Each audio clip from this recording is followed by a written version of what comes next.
modeling um, presentation and the history of interpretive structural modeling here for October 19th, 2019. Kevin Dye is going to give us an overview and the background of the history of the development and application of interpretive structural modeling. So it's over to you, Kevin. Okay, I'm just going to share the screen.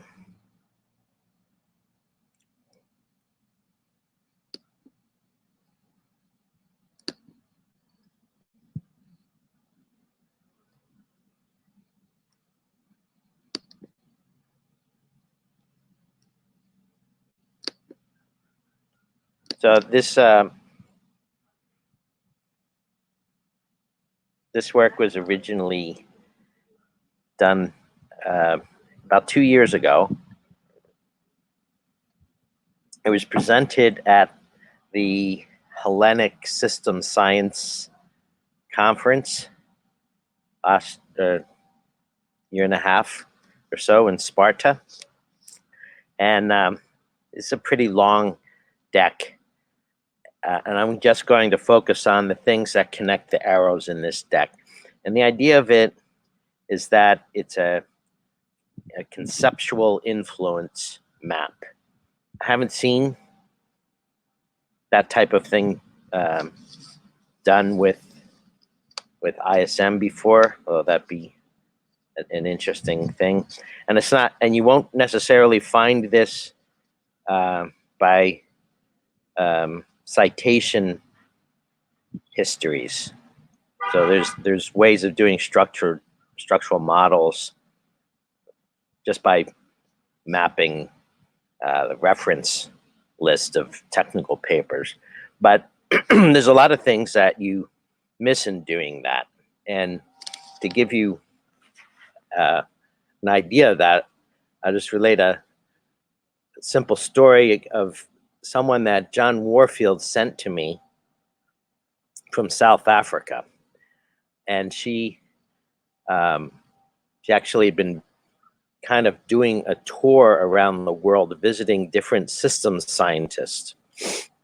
Her background was landscape architecture. She had no background in technical topics like mathematics or engineering. She was very artistic and creative and very interested in systems. And she came to stay with me for a few weeks. And she had some kind of, I would say, foundational questions that were not intended to be foundational. So, for example, she said, well, how many dimensions are captured by the matrix that you're representing ISM? So I presume she means the adjacency matrix or the reachability matrix, but I said, I'm not sure. It depends on how many, points are in the matrix. I'm not sure what you mean by dimensions. She says, well, the matrix is you said it's a two-dimensional matrix, right? I said, yes. She says, well, what if the problem has 3 dimensions? I said, what?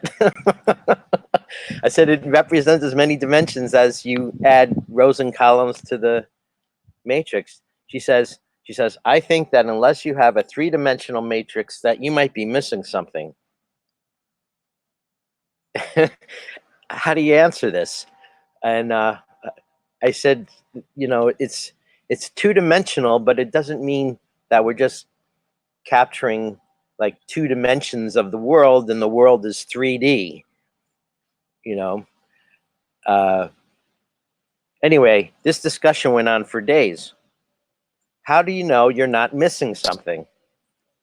And so I said, well, people have developed the idea of a matrix for the last few hundred years. There's been a lot of publications about it. Well, how do you know if they're right? Because they check each other and call each other out when they're wrong, and they lose their reputation if it's wrong. So she didn't have the most basic idea of even publishing, right? So that was more fundamental than the mathematics was the idea of a community of inquiry. And more fundamental than that was the idea of correspondence and publishing. And she was questioning all of it. Anyway, so let's talk about some of the conceptual history. I'm going to skip over the basic introduction to ISM and what ISM is. These are just some example at the Air Force of one of the larger projects we did.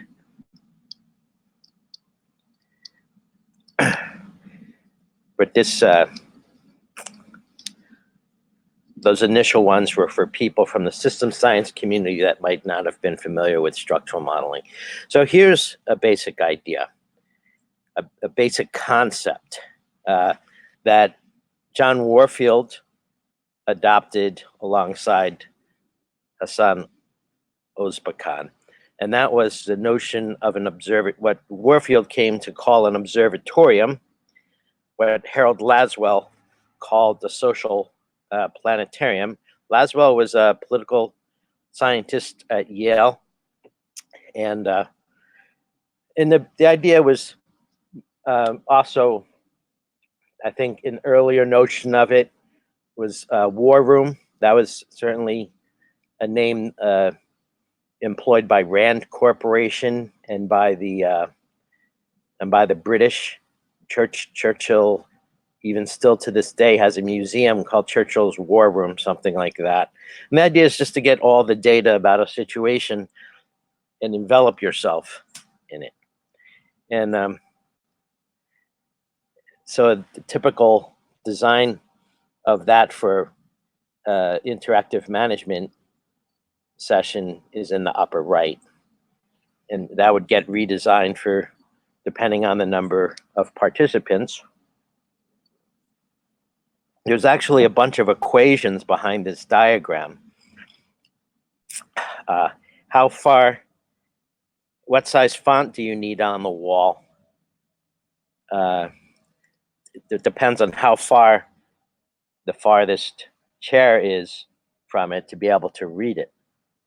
And that tells you how many words per idea or can be expressed per page. It also tells you how high off the floor you can go, because you have to be able to look over the person's head across the table from you. So there's an angle to that based on the dimensions of the room. There's also kind of still debate about what it means to surround yourself with the data. Now, there's studies of how much data can someone process at once, and Warfield's typical, the typical citation to Warfield on this is the paper called the Magic Number 3 plus or minus 0, which was Warfield's response to the paper, the Magic Number 7 plus or minus 2, which is a study of short-term memory. How many random digits can someone remember? And that was the basis of how long our telephone number is. But Warfield said, if you're interested in the relationships between the ideas, you can remember you can only remember 3 ideas, the 3 relations between them, and the relationship of the 3 together, 3 plus or minus 0. And so, for example, Christakis would often associate that with what he referred to as the cognitive burden. And you must not make people suffer undue cognitive burden. But he actually was misquoting Warfield, who talked about the unshakable cognitive burden, that you must engage all the data about the situation. And studies that show how much people can actually process, like when you're driving a car, you're processing a huge amount of data. You're not remembering 7 bits of data plus or minus 2 or 3 plus or minus 0. You're remembering hundreds of thousands of things for a short amount of time, all the rules that are engaged about where driving and so forth. And so this is something, a basic concept where the social planetarium was about addressing the unshakable cognitive burden being overloaded in it.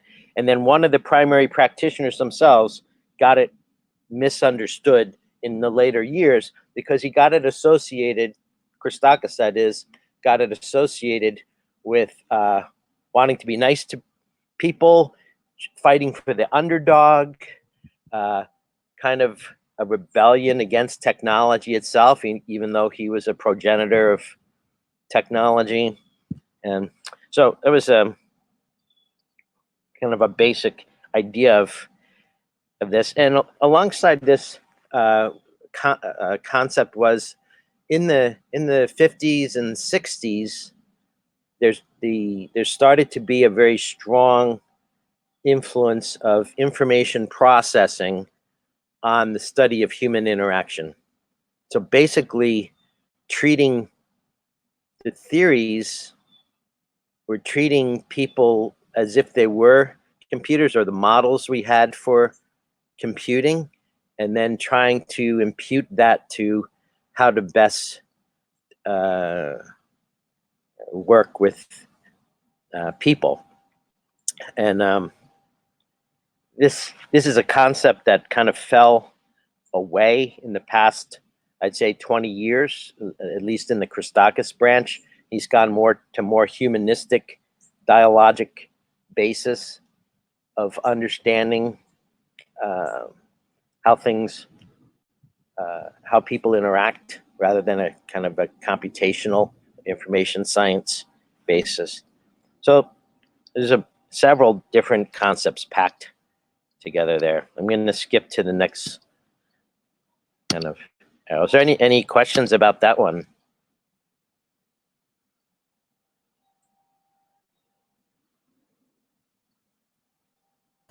No, that's interesting. I think it gives a very good contextual basis for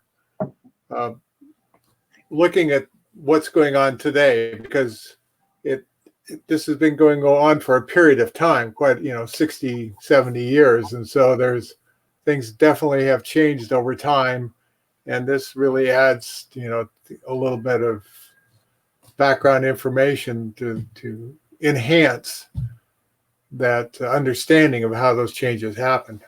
Right. So then another concept that's kind of by itself, but just mentioned, Warfield came to be influenced by, or at least thought a lot of, Charles Saunders Peirce, and Joe and others in our group here have different levels of contact with Peirce's work.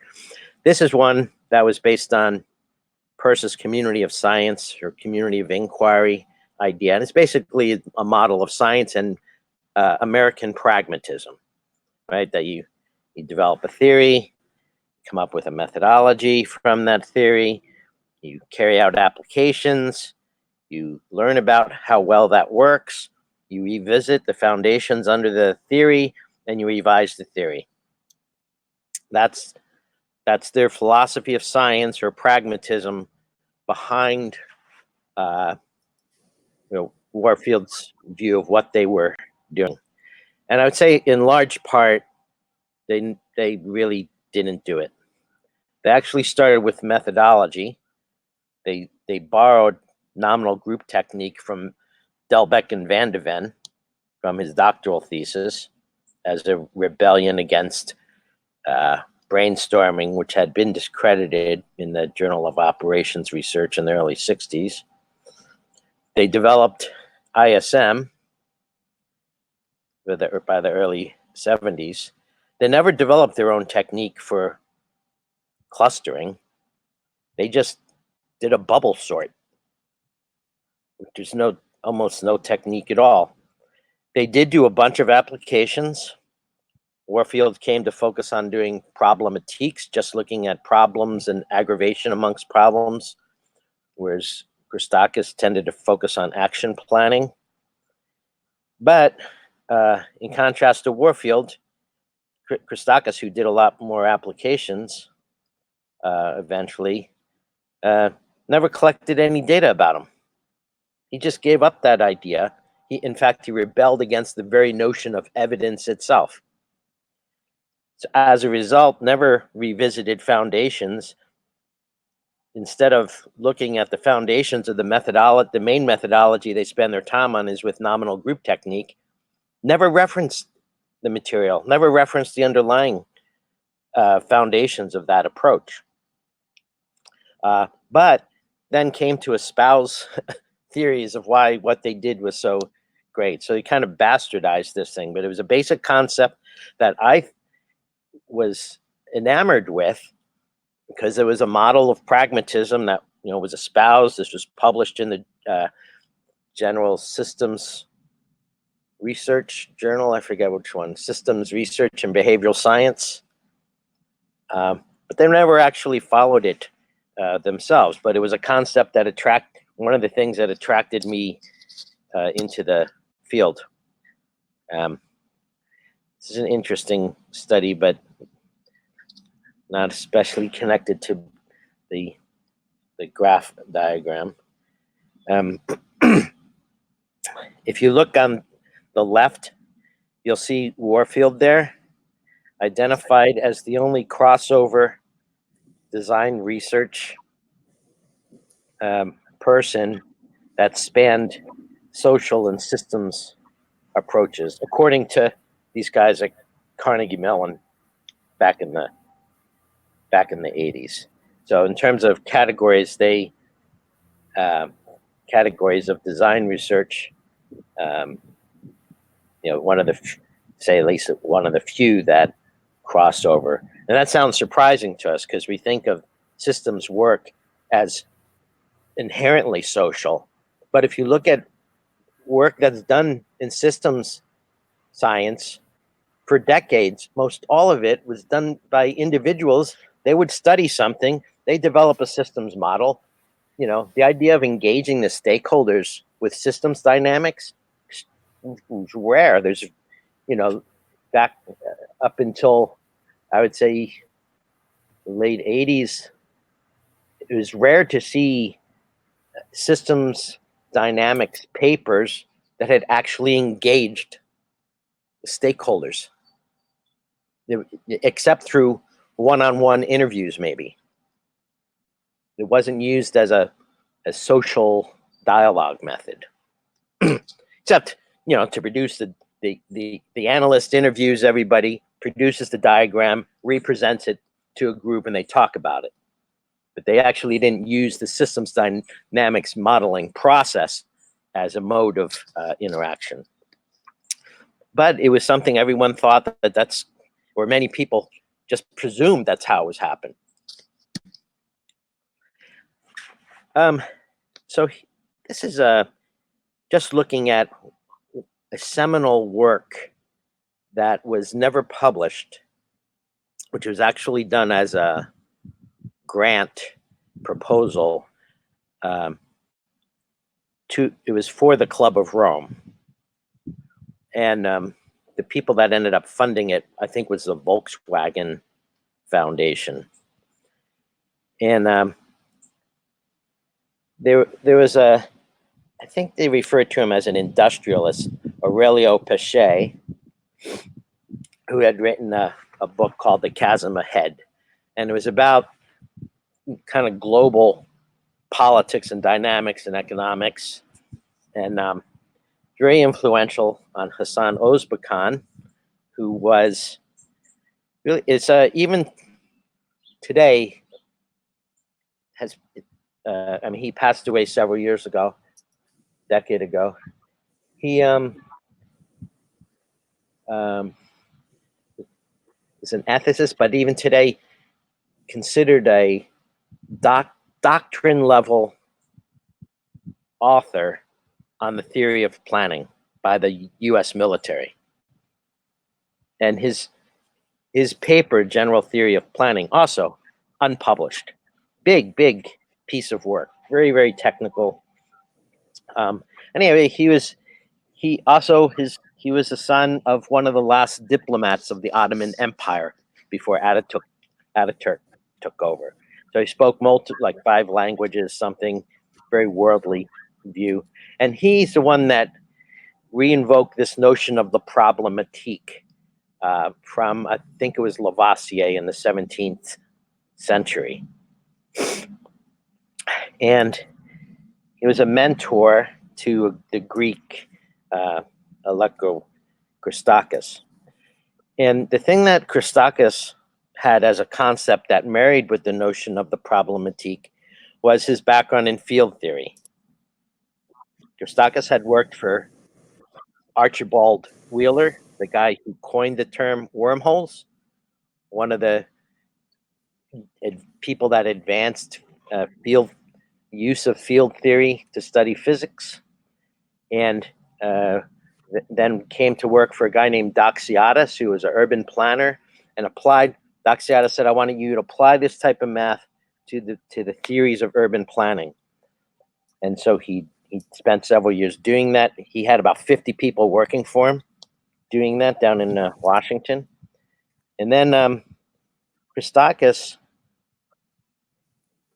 generalized the use of the field theory technique to problematiques, and that's how he helped his contribution to helping Warfield. He was working on a method that was kind of like ISM, ran into John Warfield, I think, in a conference in the Balkans. Joe knows more about that history than I do. They also were influenced by this guy, Eric Johns, from the systems community, a futurist. And they developed their proposal to come up with 7 methods that would lead them eventually to the production of an ISM model and the simulation of it, which was number 7. They didn't win the proposal. Jay Forrester did at MIT, and he took all the money. They were supposed to be teamed up with Forrester, and Forrester figured out how to take, this is their view, he figured out how to take all the money and develop what became known as, I think it was the world model. There might be like on world model number 3 or 4, which eventually became the limits to growth study by Donna Meadows and company. Anyway, so they went from that loss and formed the Academy of Contemporary Problems at Battelle. Whoops.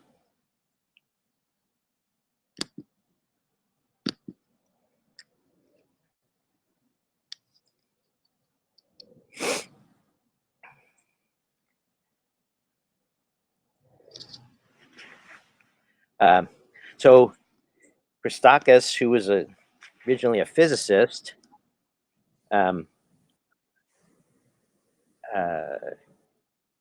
hired. He had to serve in the Greek military, so they put him to work in one of the nuclear power groups, and he was starting to raise a family, and he wanted to make more money, and he got a job with this guy Doxiadis, who's the architect, and he kind of combined. Doxiadis wanted what he called the science of human settlement, or in Greek, akistics. They invented the word. There's even a journal called Akistics that I'm not sure if it still exists, but it went on for quite a long time. And it was the idea of mathematizing the principles and rules of urban planning so he did big projects like the US government hired Doxiadis and company to plan what happens if Route 95 from Boston all the way to Washington, D.C. Is the main street of a single urban center. What happens if our population gets that big? It was called the Megalopolis Project, and it was sponsored. Christakis had about, as I mentioned, 50 people working on it, trying to develop the mathematics of human settlement, and he was trying to use this kind of high-powered mathematics that he had learned from the realm of physics. But there's a more a more philosophical thing that he learned from Wheeler in physics. You see Wheeler standing there with Einstein in the middle picture, which was what Wheeler called it from bit. That is that a view that reality is at its heart computational, something like that. Someone might know more about this this philosophy of Wheeler's, but the idea, if you compute it, it becomes real, something like that. And that there's kind of a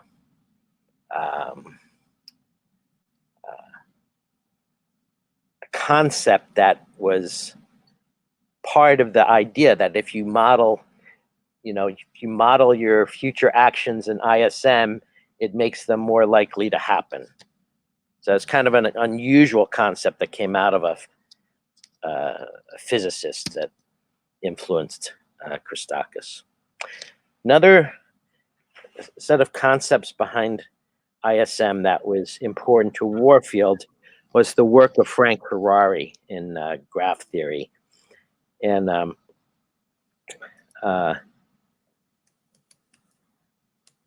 there's a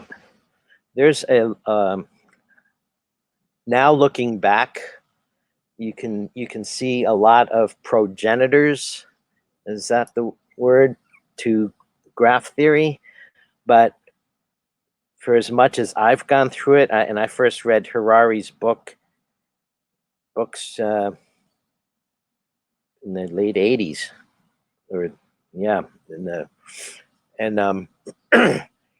to me, he really came out of nowhere almost. He was just a really unique guy that was able to put together notions of topology and graph theory and matrices, and Warfield worked with him for some time. Harari was, I think he was a mathematics professor at University of Minnesota, something like that. So not exactly sure how they made the connection, but Warfield worked directly with Harari, and Warfield's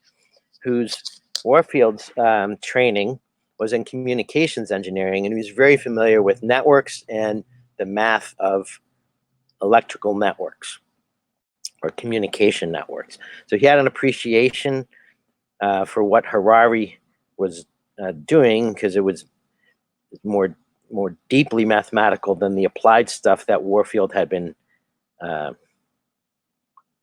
trained in. So just a review of some of the things we've mentioned already, and a few that we're about to. The theory of relations from Auguste de Morgan, the logician and mathematician, was kind of more fundamental than what Harari did. Influences on Harari in graph theory were Euler. Warfield brought in set theory to be able to model what Harari was doing with graphs and networks.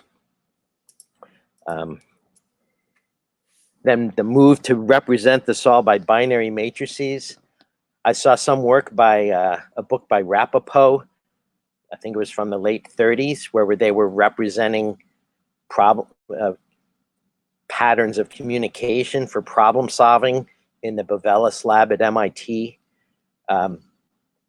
and tying the idea of a binary matrix representing a graph. Some of that early work is by Cayley. A lot of the theory development that Warfield did to prove his stuff out was using Boolean algebra, coming from Boole, of course.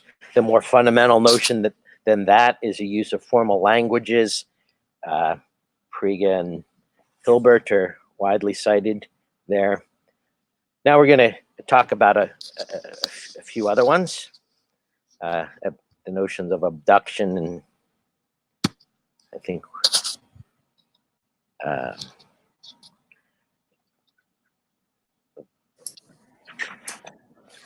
So underlying the notions of the graph structures you see as resulting from ISM is a notion of transitivity. You know, if A influences B and B influences C, then we infer by transitivity that A influences C. Or if A is greater than B and B is greater than C, then A is greater than C, transitive.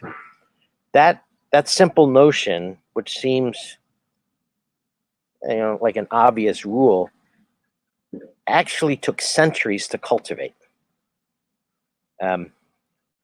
For example, if you look on the lower right of this page by Pierre Abelard, there's a quote by him that says, "Perfect entailments, by entailments, they mean like the result of a transitive inference. Perfect entailments do not take their truth from the nature of things." So there was a confusion for, I think it was centuries, about whether the validity, I'm not sure if validity is the right word, but the legitimacy of a transitive inference, does it take it from the relationships, or is it taken from what the meaning of the objects are? This was debated for a long time. But the basic thing that happened, if you look in the upper left, is that there was a severing of the connection between the relations, and those items that are in the relation that actually do the relating. They were all confused together. You see this diagram below it. It is an indication of how, if you allow the meaning of the objects in the relationship to impute the meaning of the overall graph, things get quite much more complicated, and like everything relates to everything type of problem. Anyway, these philosophers, starting with, kind of refined Aristotle's notion of syllogism to what we now understand as a transitive relation. So that concept itself is quite an interesting history. Here, you see that from the previous slide, Pierre Abelard is really a progenitor of De Morgan on the theory of relations. And in Warfield's work, he refers to De Morgan quite a bit in terms of the theories of relations. He mentions Abelard, and he tends to refer to De Morgan because De Morgan really finally codified things in systems of logic, that the first order logic that we recognize today. But there were a couple other interesting crossover relationships. William Waywell, who was in the late 1700s, also had a role in the theory of relations because of his work on abduction. Although in Waywell's time, he was referring to it as inductive logic, and we generally mean something different by inductive logic today. The work that Waywell was doing was mostly about abduction, and however, when Warfield refers to abduction as one of the more foundational concepts behind transitivity, or how ISM works, he usually cites Charles Sanders Peirce. But if you look at Peirce references Waywell. But he also had the notion of consilience and science itself. I think Waywell may have been the person that coined the term science. I don't quite remember when I did this. Hold on. Okay.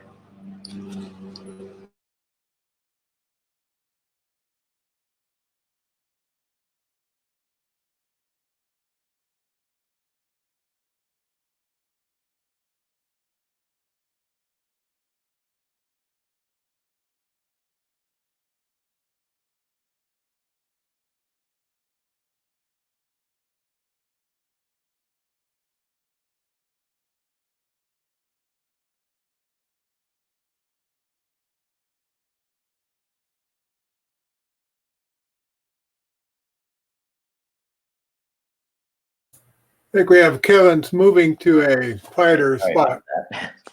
It's okay.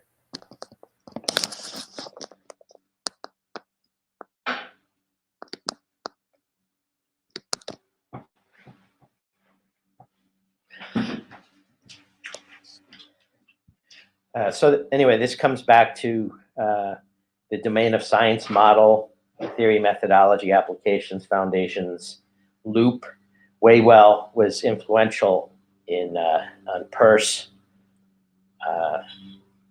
in the notion of pragmatism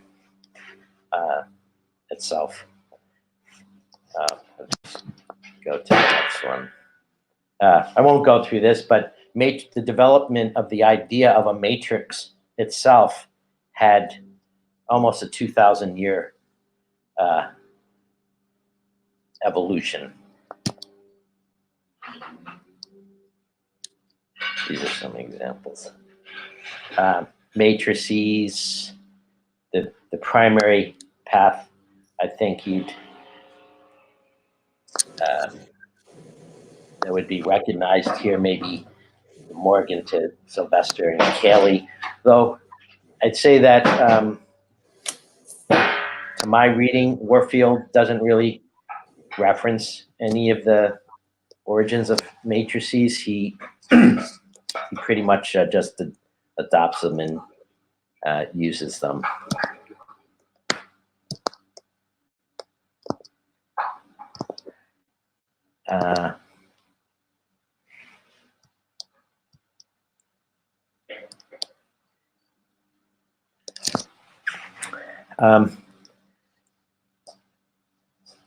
Joe, have you seen this diagram from Lendaris at Portland State? I have. I've looked at this quite a bit off and on over the years, and it's interesting from a number of aspects. One of the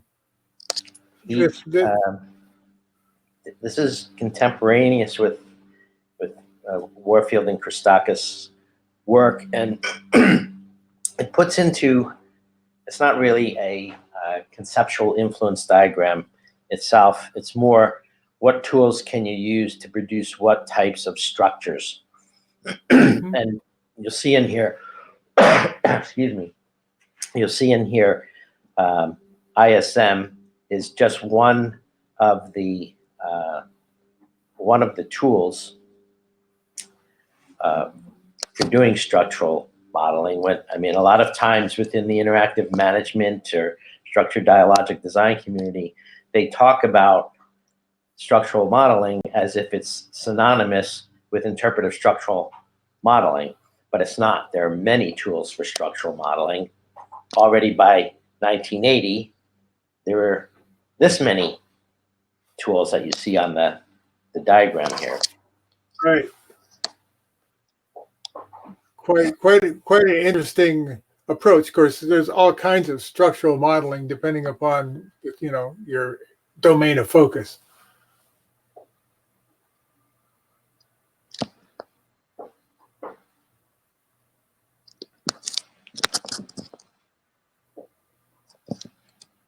Did we lose Janet?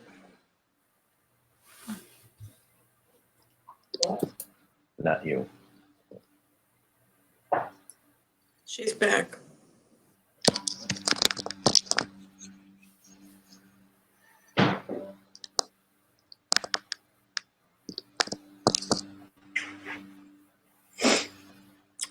So this is back to William Waywell and his kind of cultivation of the notion of abduction, which influenced Peirce, which influenced Warfield. Well, Waywell himself was influenced by the work of Francis Bacon, which is kind of a different take on the approach to science than Newton. It's more empirical and Kevin, yeah. I think it's pronounced Yule. There's Yule. just a lot of extra consonants in there. Okay. And he was a 19th century author earlier than Peirce, early 19th century. He coined the term scientist and physicist. Ah, He was a bit of a competitor, critic of Comte, Auguste Comte, who was a little bit earlier than Ewell. So it's interesting. Peirce also mentions Comte. hmm. So did you? So you found? Yeah, I guess Peirce talks about both of them. Comte was the first to put together a system of sciences that was similar to, inspired Peirce's effort in that regard. Michael and I prefer Comte's approach to Ewell's. Ewell was a minister, and he wanted to retain some kind of separation between science and religion, whereas Comte had more of a modern approach. But it's an interesting, they both influenced Peirce, I guess, and interesting question in that regard. This is great. Go ahead. Yeah, I mean, if you get into, I think, work related to this type of, I wouldn't call it an analysis, maybe an exploration, is the history of ideas. And it gets pretty broad. And yeah, I'd like to look into that more. I mean, I have a whole shelf of works by Peirce that I've never made it through because the first ones I tried were so difficult. Right. And so I've been a reader of the writers that read Peirce. Right. I think nowadays is it all online where you can search by term. It's been taking a while to get online though, Yeah, to make it accessible. yeah, that's true. Let's see. Well, I love the story about what people often refer to as the birth of graph theory. Um, let's talk about there's Euler. Previous one is the story of the Conan's, I think it's the 7 bridges of Königsberg, and how do you cross over all of them once and get back to the first place you were at, and express that in mathematics. And Euler was the first to do it, but by doing it, he developed a method for solving problems like that in general. So let's look at the synthesis of graph theory. So we mentioned Harari before, right? And one of the underlying notions that actually connects with the background of Christakis in physics was the idea of a field. And this is one of the areas of mathematics that Einstein advanced, was the fields, which he called the totality of coexisting facts, which are conceived of as mutually interdependent. Now that's a pretty good expression of an ISM structure. He was referring to, I think, doing work in tensor space, not the types of matrices that we're working with, but electromagnetism and tensor fields. But the notion of field itself played out into the use of matrices as well as graph theory. We're just looking at the graph theory portion here. But where does Harari make these or get these connections from? Einstein was good friends with Kurt Lewin, or at least collaborated with Lewin. And Lewin had the idea of applying field theory or mathematics to the realm of psychology and social psychology. And he's actually, Warfield does reference Lewin in a couple places as the basis for doing action research. Lewin was influential on Cartwright. Cartwright was, I think, a graduate student or something of Lewin. It's been a few years since I developed this presentation, but Cartwright came to interact with Harari. Cartwright was interested in social psychology, and you'll see in Harari's works, a lot of the diagrams that he did, and one of the reasons I love Harari's books is because he tended to do things with examples. Even though you're trying to understand concepts in topology and graph theory, he would give you studies of family structures and family systems therapy view of things. And that was influenced from Cartwright. But Cartwright had both this notion of field, the idea that you could use mathematics to study social relationships, and then what specific types of social relationships are interesting to study, that he imported to Harari, who's a mathematician. Where did Einstein get this idea of field?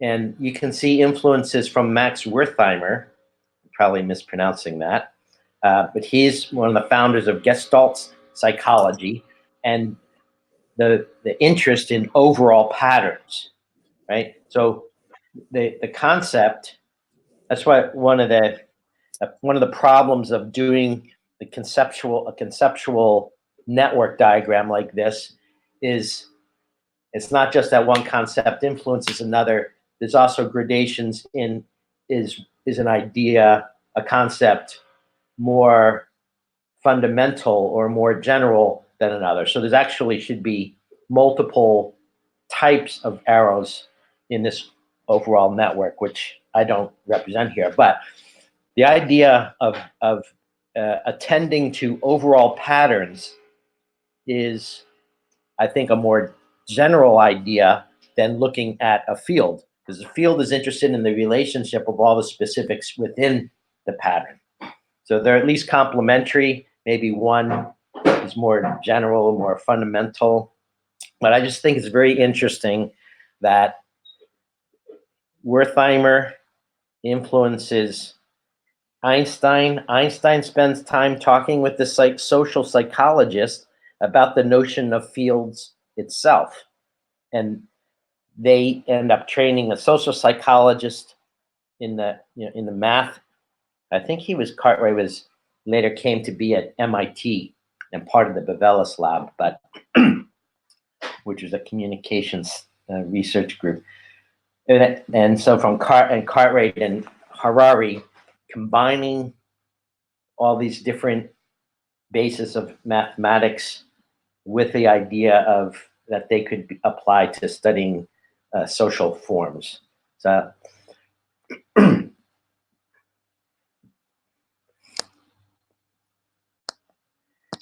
of course,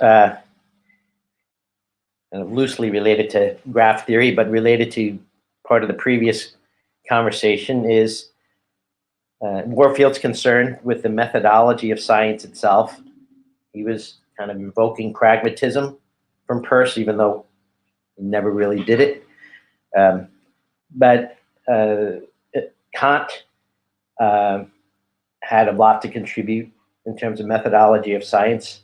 And I'm kind of sure Warfield nor Christakis ever referenced them at all. I mean, not that they needed to. They were doing applied work. They don't have to be philosophers of science, except that they did try to do multiple publications about the philosophy of science. And so it's fair game to say, if you're going to espouse a philosophy of science, then you should do your homework.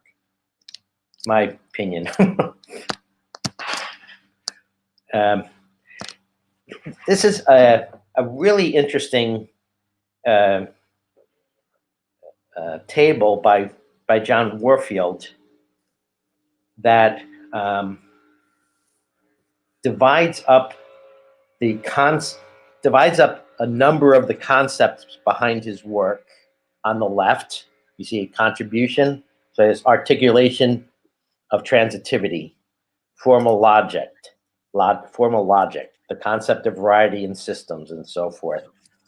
And then across the right, he's divided his work into all these different realms, like analysis, behavior, history of thought, courage. Kind of bizarre. It's kind of a strange collection of things. Analysis, applications, courage. Right? What? It's so there's some aspect of it which is a little strange, but I think he really, I mean, in one page, for someone to articulate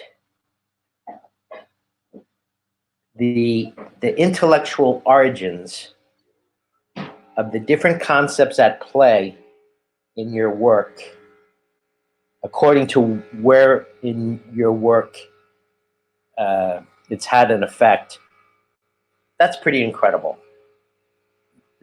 I think there's, I think it's one of the reasons I'm interested in kind of doing the graph view of this. It's kind of a matrix. You could turn this into a matrix and make a graph, but this is I think we'll leave it with this. We must be close to the end of the hour, but I would just say that as an homage to John Warfield, he was a difficult guy to get along with, but you could really respect the integrity of the work and how he pursued it. And I think this one page really captures that for me. Let me take it off the screen. Joe, I can't hear you. Okay, Kevin, thank you very much. We got about 5 minutes left now of the rest of the hour. So are there any questions? Mary, Janet? What I'd like to see, now, for one thing, can you do more of this next month? You didn't get through the whole thing, right? So. But I skipped over everything without an arrow. Okay. So you skipped through it. Any one of these things you can discuss for hours. Right. That's right. Which I think is worth doing. I think this is a fantastic effort. Technical question: what did you use? Was this in PowerPoint? How did you put this together? I think in the Open Office. Really? Okay. Yeah, it's like that's fantastic. Yeah. Same as PowerPoint. Right. Now, what I would like to see, and I know we've talked about this for years, on and off, of how to cover this material, how to bring out the best in it.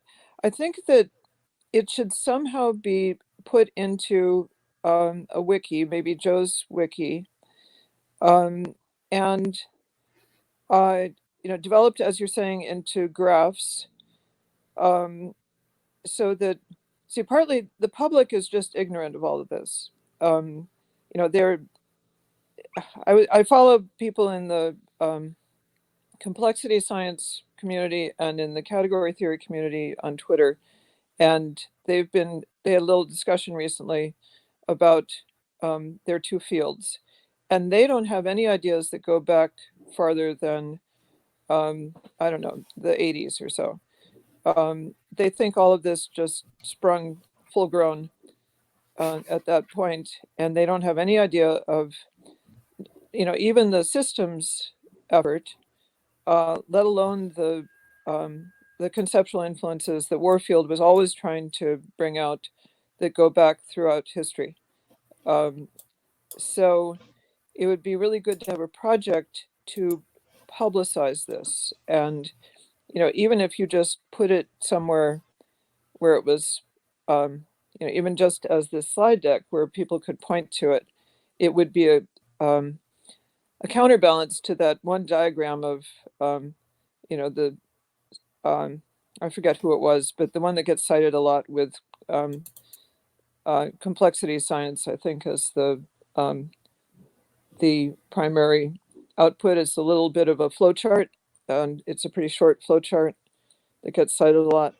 Anyway, so The one on the evolution of the complexity sciences exactly, that's the one. diagram. Yeah.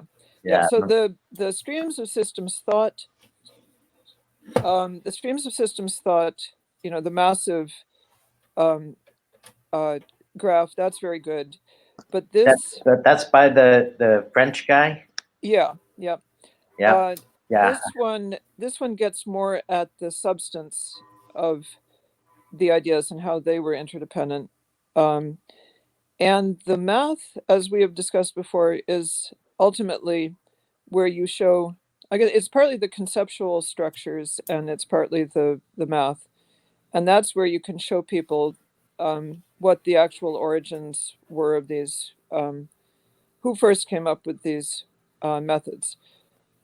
Anyway, so all very exciting. I don't know how to do it, but I'd like to work with you on putting it into some kind of public, maybe not public yet, but somehow getting this out to the world. I don't think we want to put it on Wikipedia yet, though it could be on Wikipedia. Anyway, something to think about. Well, thank you, Janet. Janet, I think that we're getting close to the end of the hour here. So on November 2nd, Helena is scheduled to talk about pattern literacy. So would you like to continue this in the middle of November, Kevin? On the 16th? Yeah, sure. Okay. And then I think it's December 4th, Mary and I will have an update on our ontology paper. So I'll kind of give us an overview. And if you, we can have a discussion offline of how to best start getting this out. And with that, we'll end the broadcast for today. Okay, bye-bye. Thank you, Joe. Yep. Thank you, Kevin. Thank you very much, Kevin.